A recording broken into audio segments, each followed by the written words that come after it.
Nous sommes ici réunis pour donner la parole à l'auteur de la série, le thérapeute, l'humain et l'âme, afin de découvrir et de comprendre à travers mes questions l'origine de cette série audio spirituelle.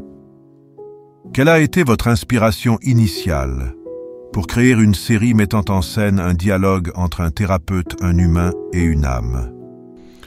En fait, au-delà de l'inspiration, lorsque j'ai commencé à écrire la série « Le thérapeute, l'humain et l'âme », c'était l'opportunité pour moi de mettre en mots les 3 niveaux d'état d'être qui cohabitent en nous.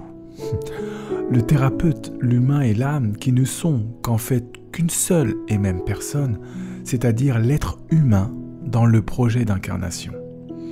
Lorsque j'utilise le terme projet d'incarnation, c'est vraiment pour souligner le processus que l'âme, cette fractale de lumière qui s'incarne dans l'obscurité de la matière, elle fait ça pour expérimenter son essence, l'énergie d'amour, comme je l'appelle, dans la complexité du monde de l'énergie de la matière.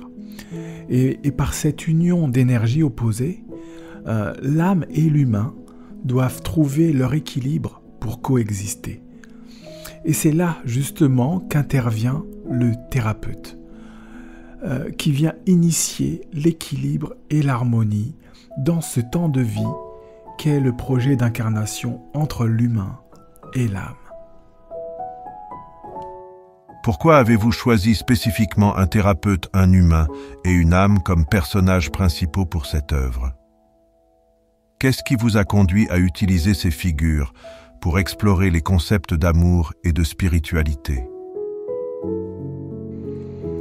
C'est vraiment par pure évidence et simplicité. D'ailleurs, c'est bien pour ça que je n'ai pas donné de prénom au personnage. L'identification n'en est que plus facile en fait. Chacun joue son rôle en adéquation avec sa propre nature. Et pour le rôle de l'arbitre, l'initiateur de l'harmonie, qui d'autre qu'un thérapeute peut initier l'équilibre, si ce n'est qu'un thérapeute. Le thérapeute est vraiment l'initiateur de la rectitude. Il est en somme la balance qui, par sa compréhension et son action, incite l'équilibre entre la lumière et l'obscurité. À travers les différents sujets évoqués lors des conversations, chacun donne sa vision, sa perception, sa manière de vivre, la problématique soulevée par le thérapeute. Et à travers cet échange, le thérapeute tisse le lien qui permet d'unir le monde de la lumière de l'âme à celui de l'obscurité de l'humain. Ce qui est quand même important à retenir, c'est que ces échanges n'ont pas vocation à opposer ces 2 forces, mais plutôt à rétablir l'union qui est vraiment l'essence même du projet d'incarnation.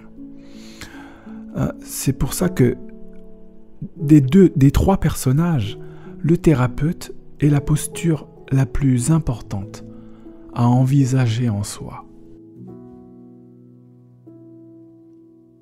Quel impact espérez-vous que votre série aura sur les auditeurs?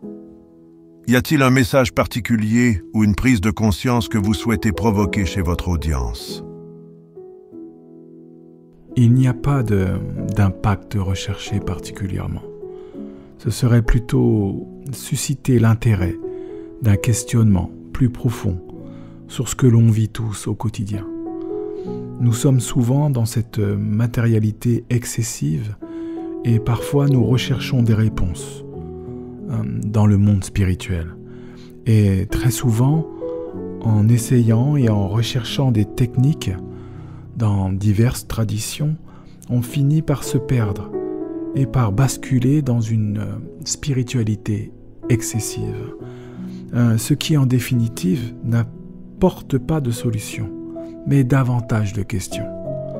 C'est pour cela que j'invite à la compréhension du projet d'incarnation par une attention quotidienne, en espérant susciter à envisager la simplicité et la légèreté dans le quotidien parfois chaotique de nos vies. Parfois, cette simple attention ouvre à la compréhension que ce que l'on cherche parfois est tout simplement le chemin sur lequel nous sommes déjà, et que le projet d'incarnation n'est qu'en définitive expérimenter l'amour dans la vie matérielle. Y a-t-il des aspects de votre propre vie spirituelle ou personnelle que vous avez intégrés dans l'écriture de cette série? Comment cette œuvre reflète-t-elle vos propres croyances ou expériences? Je ne m'exprime vraiment que par l'expérience de ma vie au quotidien.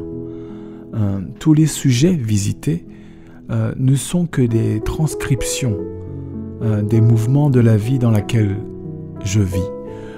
Donc oui, c'est plutôt personnel.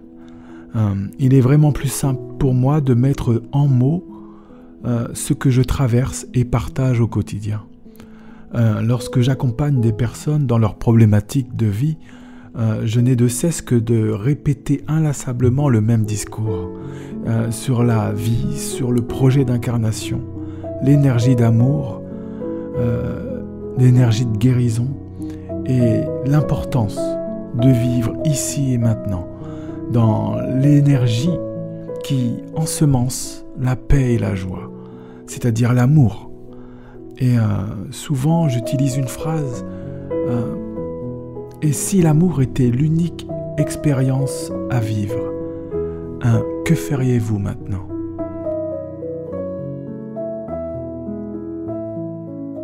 Si vous avez aimé, n'oubliez pas de mettre un like, c'est important pour soutenir la chaîne. Abonnez-vous si ce n'est pas déjà fait et activez la cloche pour recevoir les notifications.